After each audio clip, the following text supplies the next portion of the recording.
Isn't this, as President Obama would say, just a pig in lipstick? Isn't it exactly the same thing, literally dressed up to look like something else? I would hardly describe Mövenpick as a pig in lipstick. Certainly not, no. This is one of the finest, if not the finest ice cream in the world. Who are your direct competitors? I personally don't believe we've got a direct competitor in the UK. I think Mövenpick is at least 2 years ahead of anybody else. There are some pretenders to the throne, but that's what they are. Companies normally, though, they take the opportunity to rebrand, to do something totally innovative, totally different, don't they? And you haven't taken that opportunity. Well, I think we have, because I think we are totally different from anybody else in the marketplace. I think, as I mentioned earlier, that Mövenpick is so far advanced that, and such a high quality product, it stands out on its own.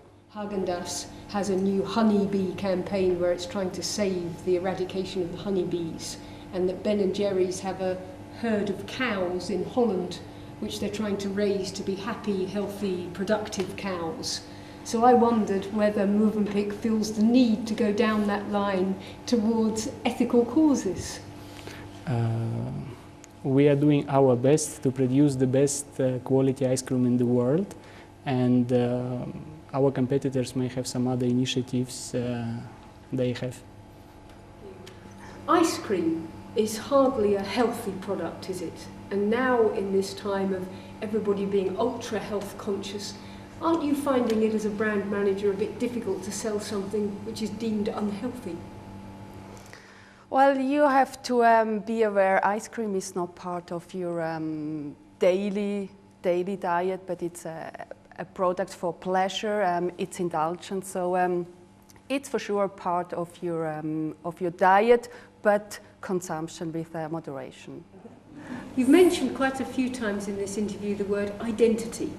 So if I was to say to you, in 3 words, you can use 3 words, how would you sum up the image of Mövenpick ice cream? Well, I would say first it's Swiss, for sure. Word 1.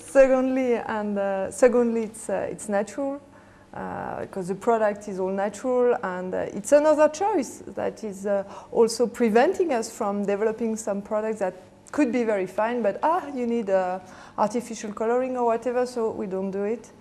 We do only natural products. And the third thing would be, and once again it's in our roots, it's the passion for gastronomy, the links that have been established between the brand and the world of professionals and chefs for years, that allows us to have a real credibility in this area. And this is a very strong platform to build up some kind of wider awareness amongst, I would say, a greater audience and consumers. So list the 3 words for me. So the 3 words would be Switzerland and gastronomy and naturality. And passion. Oh, passion, it comes on the top of it, like the whipped cream. So what is there in your brand launch that screams sexy to me? Nothing at all. I mean, Mövenpick is not about sexy. Mövenpick is about passion for good products, good quality, authenticity, and the pleasure comes whenever you eat the product. But that's not what we are, let's say, advertising first. I think. What you're basically saying is it's the same box. Yes. Just looks a bit different. It's the same ice cream inside. Obviously, you cherish it as a brand. You believe it sells well. Why rebrand it? Why we brand it? Because I think over time our branding and our look somehow has to evolve also with the trends, right? I can give you some examples of brands that also evolve, in the gastronomy industry. If you look at Fauchon, for example, who actually work on the same color codes, black, white, and pink. This is also an example, and I think it's very important to keep up to date somehow with what consumers are expecting, and to always look for the best. But you're launching a more expensive, more upmarket, more premium brand at a time when people are losing their jobs left, right and centre and everyone's having to tighten their belts. Isn't that a bit of a risky move, a foolish move? I love the way our journalists paint a picture of drama.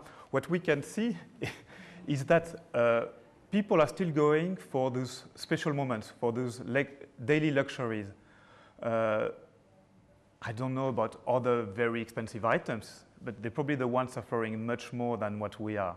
People in difficult times go for those daily luxuries, and they've recognized that the perfection that Mövenpick is bringing them is the one that, even in very difficult moments, they are not ready to compromise on. So actually, in a sense, I would say that the current conditions is helping them, or is helping us, to maybe forget about maybe sometimes their daily challenges or their daily difficulties, and they say, well, maybe instead of going out for a big travel, I will still have my Mövenpick moment.